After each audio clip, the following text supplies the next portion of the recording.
Assalamualaikum warahmatullahi wabarakatuh.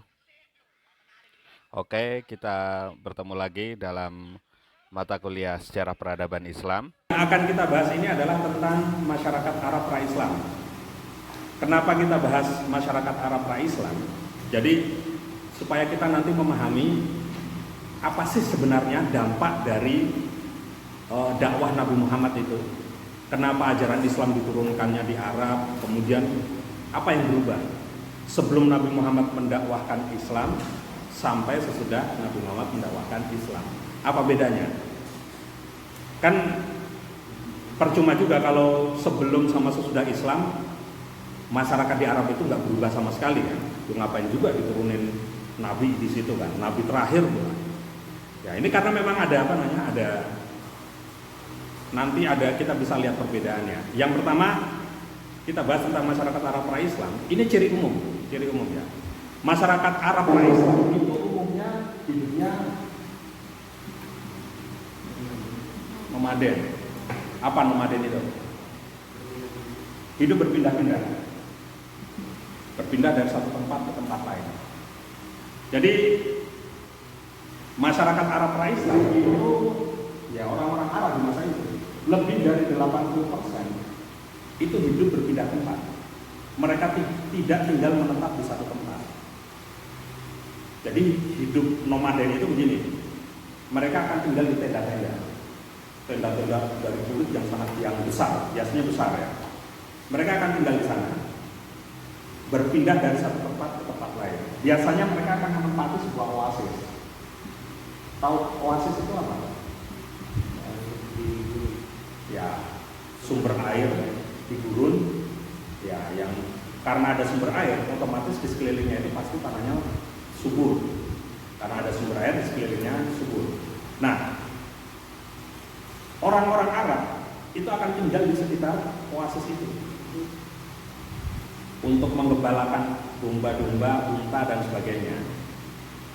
Nah, ketika oasis itu airnya sudah berkurang,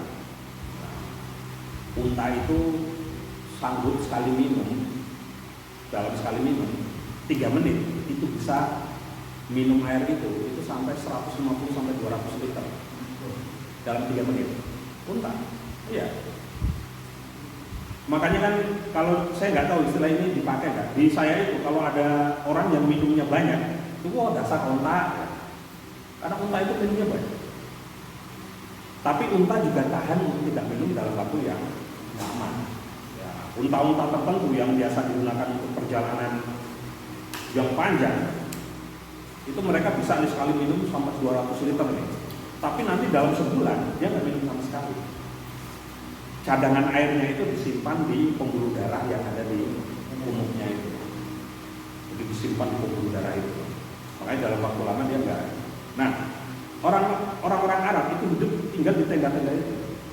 Nanti kalau oasis yang satu ini airnya sudah berkurang, rumput-rumput dan tanamannya sudah banyak berkurang, maka mereka akan meninggalkan oasis itu, berpindah ke oasis yang lain. Misalnya oasis A ini ke oasis B, cari tempat subur lagi, terus seperti itu, berpindah. Nah, itu yang pertama, mereka hidup secara nomaden.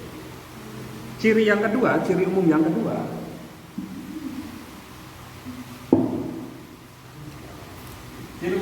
itu adalah solidaritas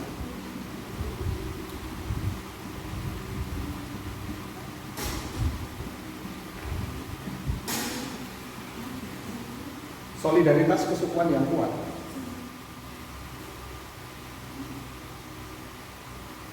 Karena hidup dari lahir itu hidup bersama-sama terus menerus, ya praktis ikatan persaudaraan kesukuan itu kan pasti kuat.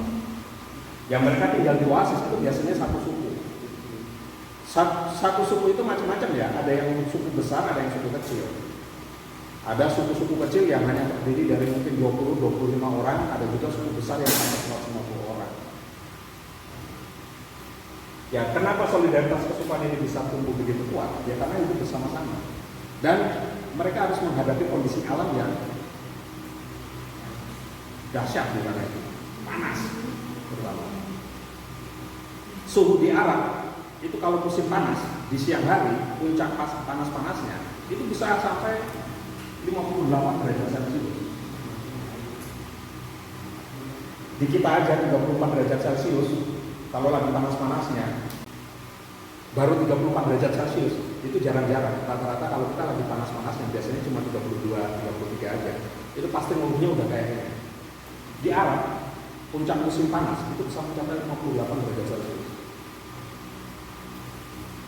Saya kebetulan pernah ke sana, waktu itu di Mekah, suhunya sekitar 48 derajat Celcius.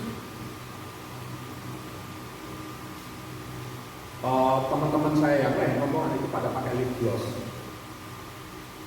supaya bibir tidak pecah, kering dan pecah. Kalau saya nggak mau pakai waktu itu, saya ngerasa aneh aja ketika waktu itu nyoba kan pakai lip gloss, kok rasanya aneh gitu. Terus saya cara ngakalinya, saya setiap jam atau bahkan 30 menit sekali saya minum.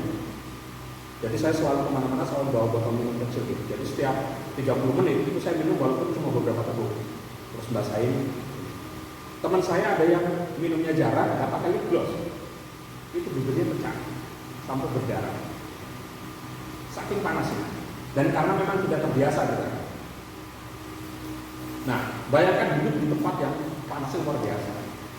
Dulu di masa itu, kalau malam hari, karena mereka hidup nomaden, malam hari itu terasa dinginnya itu sampai menusuk tulang. Karena suhunya bisa drop. Siangnya 58 derajat Celcius, malam harinya bisa sampai 5 derajat. Drop. Di musim dingin itu bahkan bisa sampai minus 7. AC kalian kalau nonton di mana di 21 begitu, kalian nonton di 21 yang AC-nya paling dingin itu paling kuat 16 derajat. Hampir semua AC di Indonesia itu settingnya itu paling dingin 16 derajat. 16 derajat Celcius. Ya, kalian di rumah yang punya AC itu pasti kalau turunin suhu itu pasti mentok di 16. Nah, bayangkan ya, siang hari panas luar biasa, malam hari dingin. Itu membuat tubuh kalau nggak kuat ya meriang kan, menggigil. Kalian yang pernah nonton ke bioskop kan juga, habis nonton film misalnya 2 jam dingin, kalian langsung keluar parkiran motor misalnya, panas. Ada kayak langsung ini kan meriang, agak meriang dikit begitu kan. Atau kalian ke Alfa ada coba 2 jam di situ, ngapain kan ngadem? Kalian keluar begitu kerasa banget. Nah ini selisihnya sampai segini. Gimana badan kamu? Nah itu nanti ayah Nabi Muhammad Abdullah itu meninggal karena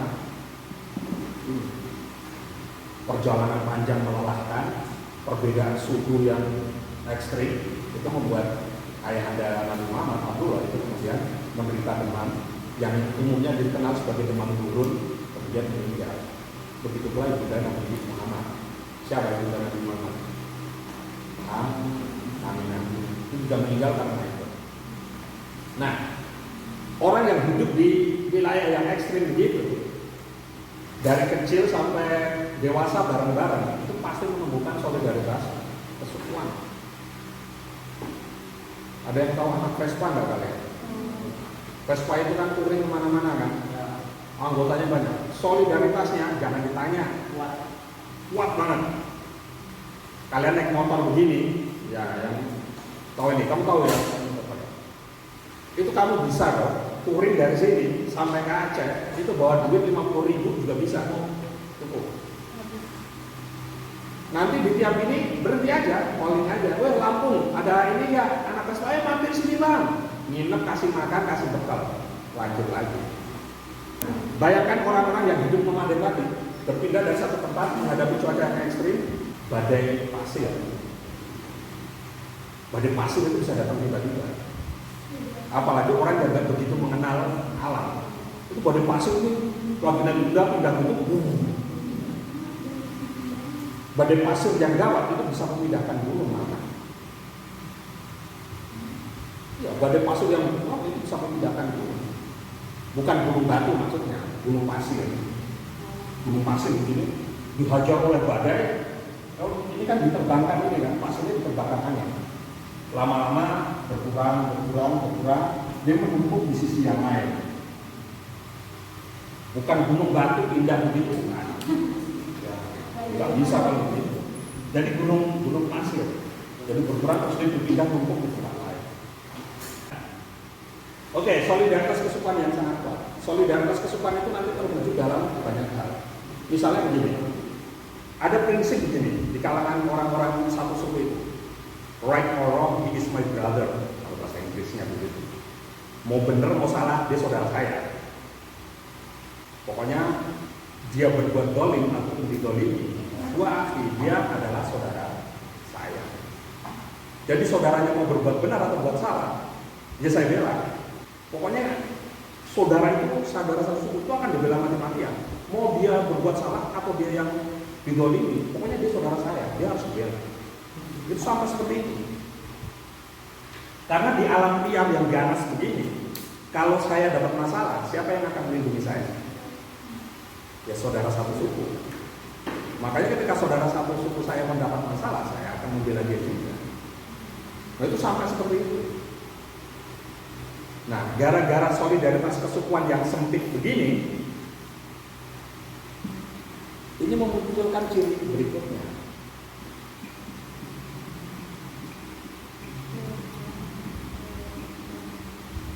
Gemar berperang. Ya, senang tawuran, senang perang. Ya, apalagi orang Arab itu kan tinggal di gurun. Kalian jangan kaget, orang Arab itu kalau ngomong memang biasa keras. Dan bagi orang kita, terutama kalau orang Jawa dan Sunda, itu ngerasanya kasar orang Arab itu. Orang Arab itu memang cenderung keras. Ingat ya, alam liar yang buas, suhu yang panas, badai pasir, masih ada satu lagi sebenarnya. Ada suku-suku tertentu yang hidup dari merampok suku lain. Ada memang suku-suku yang hidupnya begitu, merampok suku lain, mengambil harta bendanya. Kalau ada warga suku itu yang selamat, itu kemudian ditangkap, dijual sebagai budak. Ada yang hidup dengan cara seperti itu. Maka ketika orang hidup dengan cara seperti itu, otomatis orang ini kan lingkungannya sangat keras. Orang bisa dengan sangat cepat itu ribut gara-gara persoalan sepele. Kalau zaman kita mungkin sepetetan sepeda motor gitu, itu ribut, bisa jadi tawuran. Zaman itu mungkin ada permasalahan begini, ada seseorang dari suku A menjual kurma dalam satu karung. Seorang dari suku B beli, pas nyoba nyicip enak, oke saya beli satu karung, berapa? Sekian, oke. Pas dibawa pulang ternyata separuh yang di bawahnya itu kurmanya busuk misalnya. Lu nggak terima, ini gimana itu? Loh kamu udah membelinya, tapi kamu nggak bilang-bilang loh. Kenapa harus bilang? Kan kamu udah setuju, udah membelinya. Ribut nih berdua. Yang awalnya ribut cuma berdua, itu bisa jadi keributan satu. Perang itu mudah ya. Nah ada suku-suku yang tadi saya bilang tadi yang hidup dari merampok suku lain, itu mungkin berperang itu kayak olahraga. Aduh, badan kaku nih, udah seminggu gak perang. Itu ada suku-suku yang begitu. Jadi setiap minggu itu berburu orang gitu. Berburu suku lain itu ada yang begitu. Itu sampai ini. Makanya peperangan itu sangat sering terjadi di masa itu. Terutama biasanya suku-suku kecil. Kalau suku Quraisy sendiri di mana Nabi Muhammad ada, beberapa kali perang ya terjadi. Ketika Nabi Muhammad remaja, usianya 13 atau 16 tahun, itu pernah juga berperang. Tapi kalau Quraisy itu relatif nggak sering, karena Quraisy itu penguasa Mekah dan suku yang sangat besar dari sejarah. Maka nggak sembarang suku yang berani cari keributan dengan orang-orang Quraisy. Tapi suku-suku kecil di luar kota-kota tadi, yang 80% tadi itu, yang hidup nomaden itu sangat sering berperang. Nah, masyarakat yang sering berperang itu kemudian memunculkan tokoh-tokoh yang dianggap sangat terhormat, yaitu orang-orang yang memiliki kekuatan. Orang jagoan perang itu pasti akan menduduki posisi tinggi dalam suku-suku tersebut. Orang yang kuat, orang yang paling kuat itu dia akan menjadi orang yang sangat terhormat. Kalau di kalangan Quraisy itu kan ada Umar bin Khattab, jagoannya. Konon kalau dalam beberapa sirah itu ada yang menggambarkan, saya lupa ukuran ininya ya. Kira-kira begini, menurut ukuran yang dipakai saat itu, kalau kita convert dalam ukuran saat ini, itu kira-kira Umar itu kira-kira tingginya 2 meter 25 cm. Tinggi, badannya gempal ya. Ya buat ada kalau gambaran yang paling umum itu bilang begini, kalau Umar berdiri di tengah kerumunan warga, maka seolah-olah Umar itu sedang duduk di atas pelana kuda. Jadi kalau Umar berdiri di tengah orang-orang, itu seolah-olah Umar itu naik kuda. Jadi maksudnya orang-orang itu cuma segininya Umar. Ya rata-rata tinggi orang Arab saat itu kan sekitar 175, sekitar 175, 185 kan. Dengan tinggi 2 meter 25 cm ya orang-orang cuma segininya Umar. Tapi memang itu ya ada kemudian Hamzah yang sangat jago apa? Mana? Hamzah itu tinggi juga.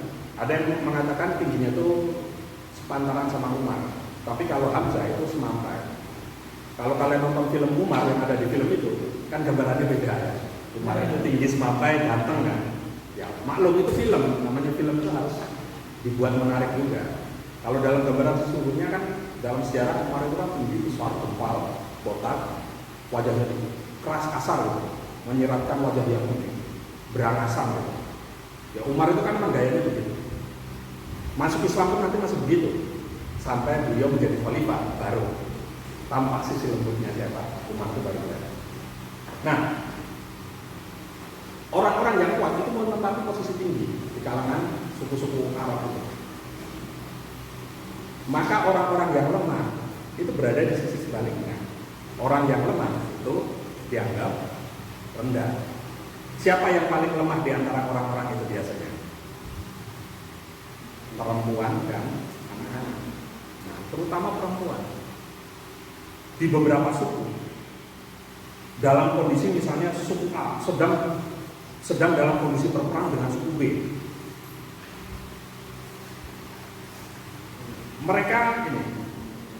mereka menganggap perempuan itu sulit, ya, nggak ada gunanya. Ikut berperang nggak bisa. Kalau melakukan perjalanan akan menghambat. Kalau peperangan, kalau kalah, para perempuan itu bisa ditangkap, diperistri oleh suku yang mengalahkannya atau dijual sebagai budak. Makanya kadang begitu, suku-suku dalam kondisi begitu, itu kadang daripada anak istrinya ditangkap dan dijual sebagai budak, kadang mereka lebih baik membunuhnya sendiri. Makanya kemudian ada juga cerita tentang bayi perempuan yang dikuburkan hidup-hidup. Jadi suku-suku tertentu dalam kondisi berperang itu menganggap ini anak perempuan ini dirawat juga nanti gede gak ada gunanya, lebih baik dari masih bayi dikubur aja. Tapi ingat ya, gak semua suku, gak dalam setiap kondisi. Ada suku-suku yang begitu. Nah di beberapa suku perempuan itu juga kedudukannya rendah. Mereka dianggap setara dengan benda-benda, barang-barang, harta benda atau hewan ternak. Bisa dipertukarkan dan bisa diperjualbelikan. Ada misalnya begini, seorang kaya punya istri banyak nih. Ketika ayahnya meninggal, istrinya itu diwariskan ke anak-anak. Anaknya itu bisa menikahi salah satu istri bapaknya. Bukan ibu yang melahirkannya ya. Ini misalnya seorang anak lahir dari istri pertama. Ketika bapaknya mati, itu menikahi istri ke-8 misalnya. Ya orang Arab saat itu ini salah satu yang, kalau sekarang orang menunjukkan kekayaan itu dengan apa biasanya? Hah? Apa? Harta ya. Harta itu biasanya apa kalau sekarang itu yang paling diperlihatkan? Emas, mobil sport yang mahal kan, rumah megah kan. Ada bisa orang-orang kaya, kalau orang Arab waktu itu bermegah-megahan, itu salah satunya dengan seberapa banyak unta yang dia miliki. Semakin banyak unta yang dimiliki itu berarti kaya. dan seberapa banyak istri yang dimiliki. Konon ada salah seorang kepala suku, ini jauh sebelum Nabi Muhammad, sekitar 100 atau 200 tahun sebelum Nabi Muhammad, itu konon ada seorang tuan tanah, seorang kepala suku yang kaya raya, itu istrinya itu sampai 150. Istri 150 itu nggak semuanya digauli. Yang digauli itu paling cuma berapa belas orang. Yang lain itu enggak. Itu cuma untuk menunjukkan bahwa dia berkuasa dan kaya, itu aja. Ini istri saya, itu istri saya, itu istri. Itu semua istri saya. Cuma untuk menunjukkan bahwa dia kaya dan kuat. Nah, ini menunjukkan gini, bahwa perempuan di masa itu menempati posisi ya.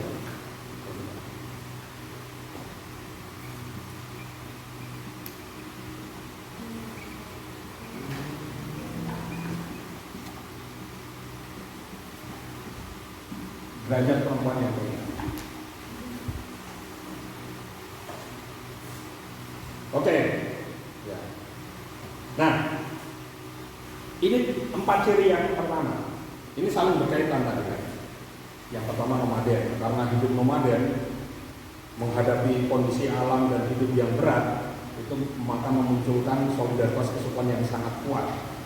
Karena solidaritas kesukuan yang sangat kuat ini membuat perselisihan sekecil apapun yang awalnya perseteruan pribadi itu bisa menjadi peperangan antar suku umat berperang.